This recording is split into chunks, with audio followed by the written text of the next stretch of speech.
Halo semuanya, gimana kabar kalian? Semoga selalu sehat ya. Untuk kali ini Bangsa Trio akan melanjutkan serial Lucifer season 3 episode 18. Oke, tanpa basa-basi lagi, sekui langsung ke filmnya.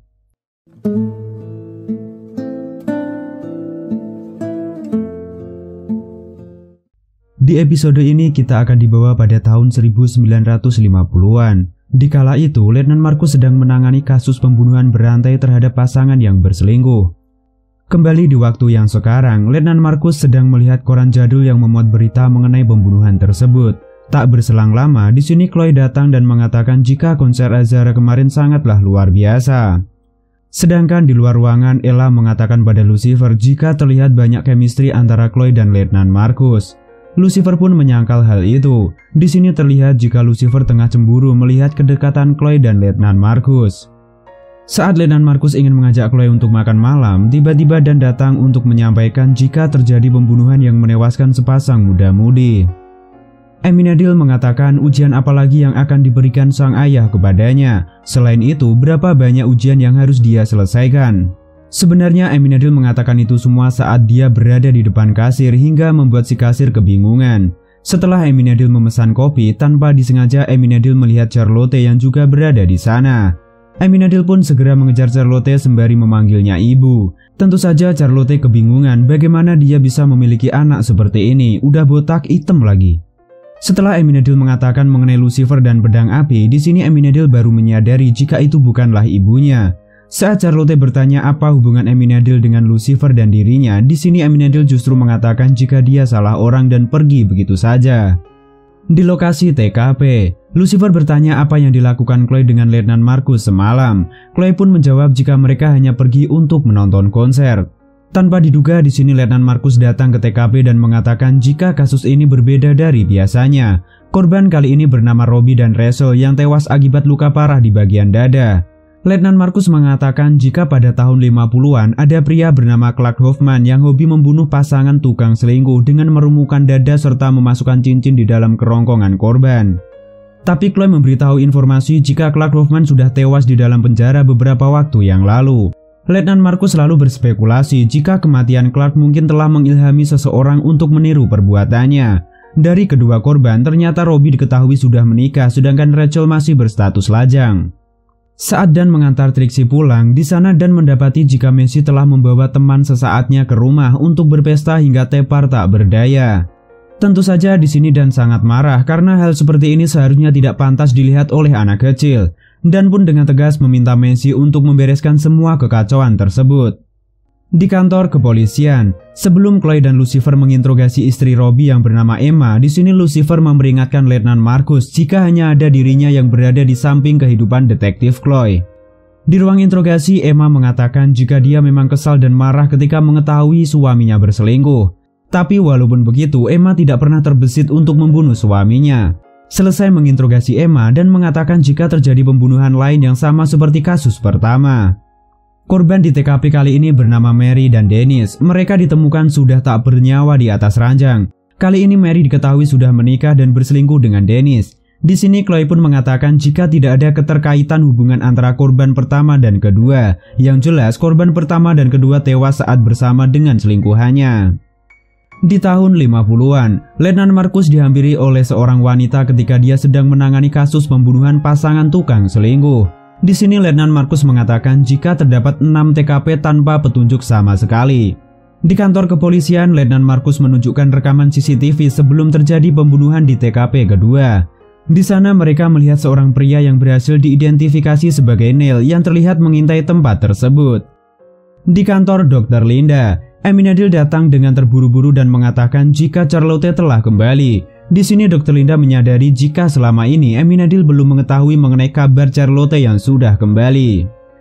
Saat Chloe, Lucifer dan Letnan Markus tiba, di sini Neil terlihat tengah berdebat dengan seorang pemilik rumah yang keberatan rumahnya difoto oleh Neil. Ketika Neil melihat Chloe, Lucifer dan Letnan Markus, Neil beranggapan jika kedatangan mereka untuk mengikuti tur patah hati yang dia selenggarakan. Chloe pun di sini membenarkan jika mereka datang untuk mengikuti tur tersebut. Masih di kantor Dr. Linda, di sini Aminadil mengatakan jika dia telah memberitahu Charlotte beberapa hal yang harusnya tidak dia lakukan. Dr. Linda menegaskan jika Charlotte yang sekarang hanyalah wanita biasa yang rentan dan pernah merasakan mimpi buruk di neraka. Untuk membantu Charlotte, Dr. Linda meminta Eminadil untuk menjauh dari Charlotte demi kebaikannya. Tapi Eminadil justru merasa jika Charlotte pantas untuk mengetahui yang sebenarnya.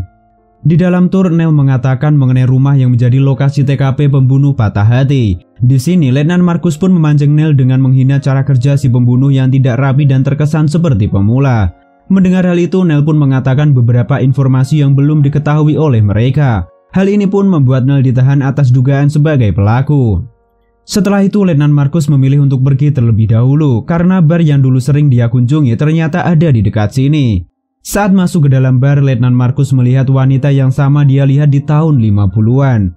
Ternyata wanita itu adalah Maddie, cucu dari wanita yang dilihat Letnan Marcus pada tahun 50-an. Selain itu, kakeknya Maddie adalah partner kerja Letnan Marcus di waktu dulu. Ya, walaupun keduanya saat ini sudah meninggal 6 tahun yang lalu. Di kantor kepolisian, Lucifer mengatakan kepada Chloe jika kasus ini ditutup dan meminta Chloe untuk mencari kasus yang lebih menantang untuk ditangani berdua dengannya. Jelas sekali jika di sini Lucifer tidak suka melihat kedekatan Chloe dengan Letnan Marcus. Sayangnya, Chloe menjawab jika kasus ini belum terpecahkan hingga pelaku yang sebenarnya tertangkap. Di ruang interogasi, Neil mengatakan jika dia sangat senang menjadi bagian dari penyelidikan. Sayangnya, Neil bukanlah sang pembunuh. Dia mengetahui informasi mengenai kasus ini setelah mendapat salinan berkas dari Opsir Macmillan di Fish.